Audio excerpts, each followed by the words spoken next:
I finally took the plunge and made my own yogurt yesterday, and I am like a little girl because I am so happy about it. Here are my two pots.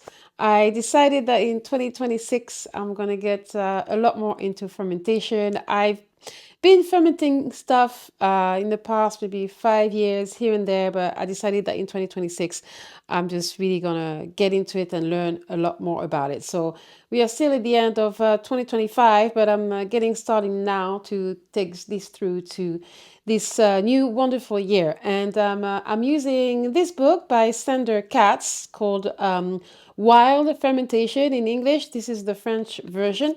So I used his recipe for the yogurt. I was a little bit, it took me a while to do the yogurt thing because I thought that I might need a lot of like different things to make it. But basically, I just decided, okay, let's just go with the flow and do it because some recipes calls for like maybe ice box to keep the fermentation warm, the milk and everything. And I didn't want to buy stuff just to, a lot of stuff just to ferment milk and make my own yogurt. But as it turns out, it's pretty simple to do. So that's why I'm very excited. Yesterday, I have my two pots here and I tasted it already and it's really delicious. I'm definitely going to experiment over time. The first one, I just decided to keep it simple and make plain yogurt, but today, and this is made with organic cow's milk. But today I'm going to make sheep's milk yogurt because the starter that I'm using for the yogurt is actually from sheep's milk.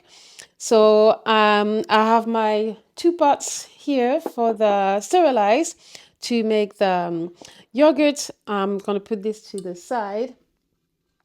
And like I said, it's pretty simple. So you're going to need a form of yogurt to do the starter and also some milk. So I have 1 liter of sheep's milk and also a saucepan to warm the milk. And I'm going to use a pot filled with water to keep the yogurt warm during the fermentation time. I've seen other recipes where they actually don't even bother with the warm water, bain-marie or bath to keep the yogurt. And I'm definitely going to experiment more over time, make Greek yogurt and that kind of stuff. But for today, I'm going to repeat the same technique that I did yesterday. So I'm just going to pour the milk into this heavy bottom saucepan.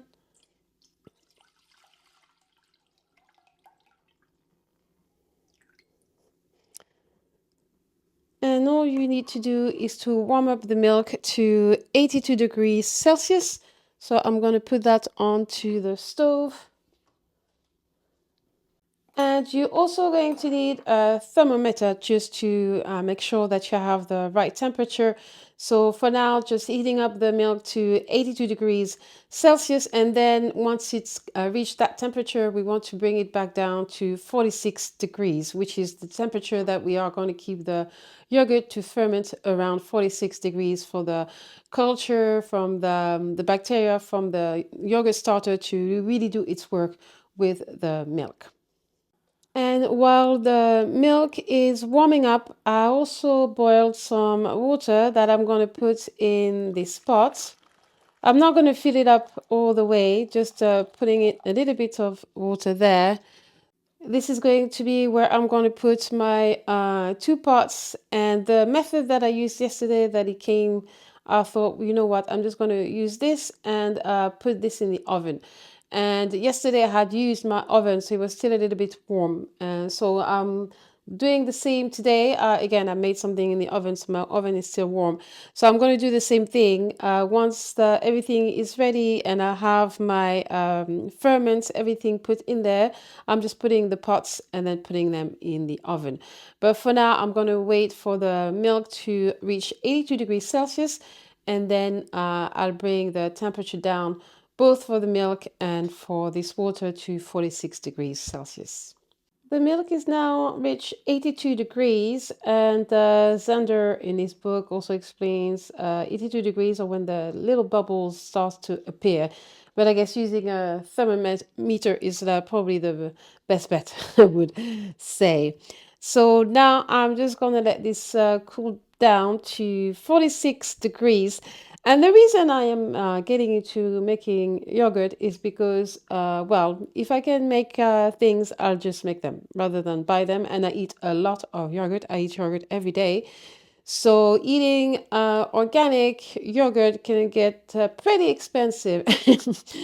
And I don't mind, it's priorities, but this is gonna get me at a different price for the yogurt. For example, with this bottle, the cow's milk organic, that's €3 for 1 liter.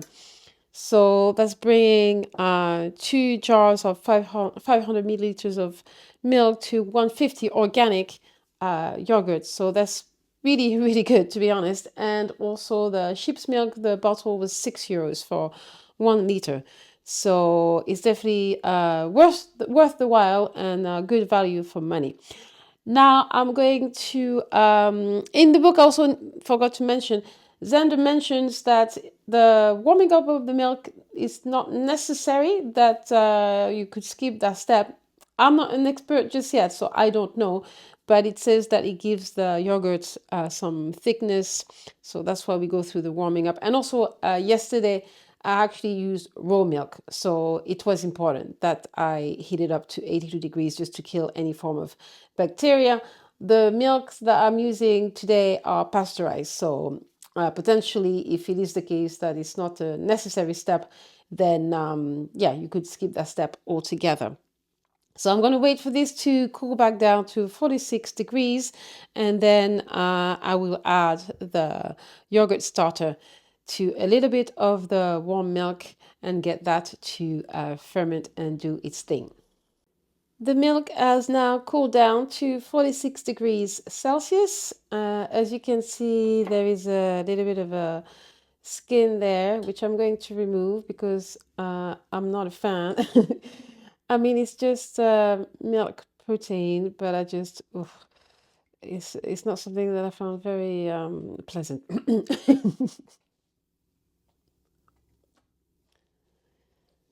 But I think that you probably could leave it, I assume, but I'm not.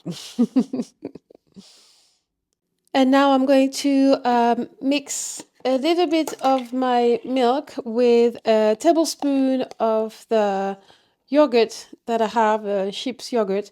And the measurement from the book from Sander is that 1 tablespoon for 1 liter of milk. So this is 1 tablespoon of the yogurt.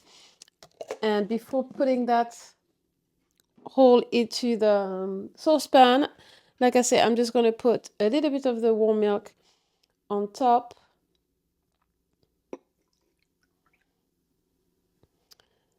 And mix this together. I'm just going to use my little whisk.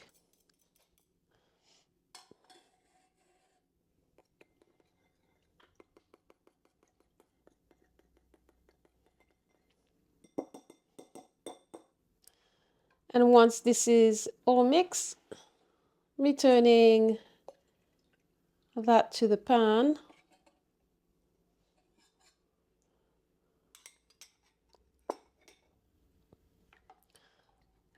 And mix this well. And now I'm going to put the milk into my jars.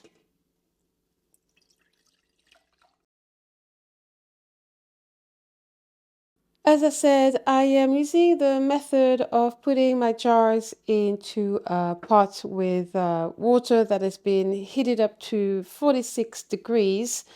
If you had a pot big enough, mine is not obviously to put the lid on, but you could just put the lid on top of the pot, I suppose, and act as a ice box or yeah, something to just keep the warmth in.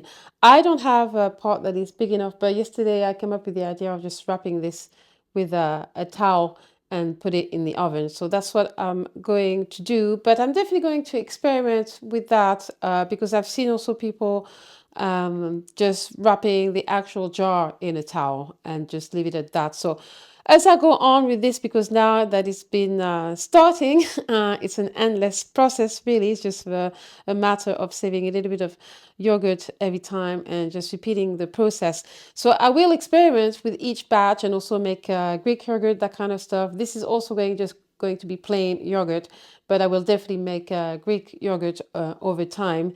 So I'm going to leave this in the oven. In the book, Sanders says between 4 and 8 hours to check on the milk, to check the texture, which is what I did yesterday, and I will do again today, and also to check the temperature of the water if it goes underneath 46 degrees, to just top up with warm water. So I'm gonna leave this in the oven wrapped in a towel, and then I will check on it. And yesterday, the yogurt that I made yesterday, I left it for 6 hours, and I'm very happy with the way it came out with the texture. But the longer you leave it, the thicker it gets, and also the taste changes.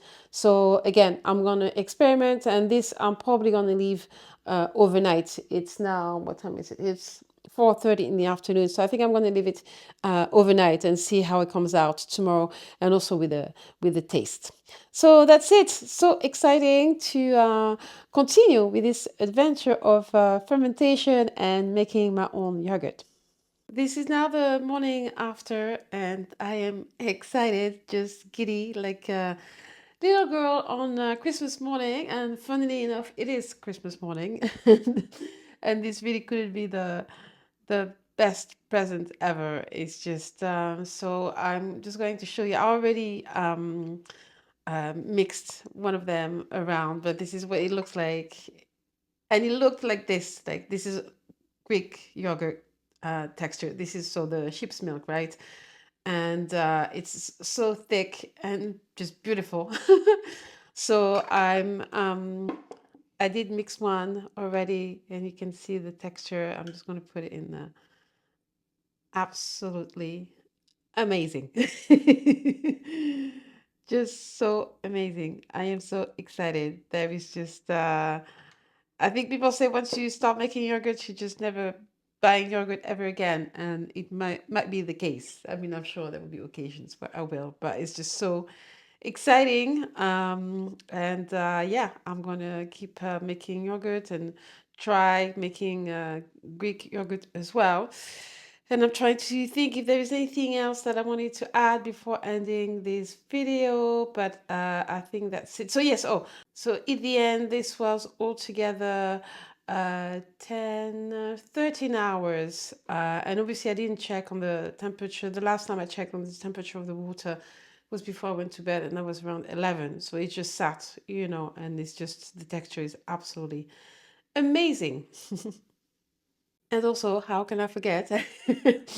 I just tasted it, and it tastes absolutely delicious. Really yummy. Yummy, yummy, yummy. Yeah. Um, really, I think sheep's milk is the way to go for me anyway. But I will do also the cow's milk again, and also vegetable milks, because you can also do yogurt, obviously, with almond milk, I think, coconut milk. So I'm definitely going to try that. The sky is the limit.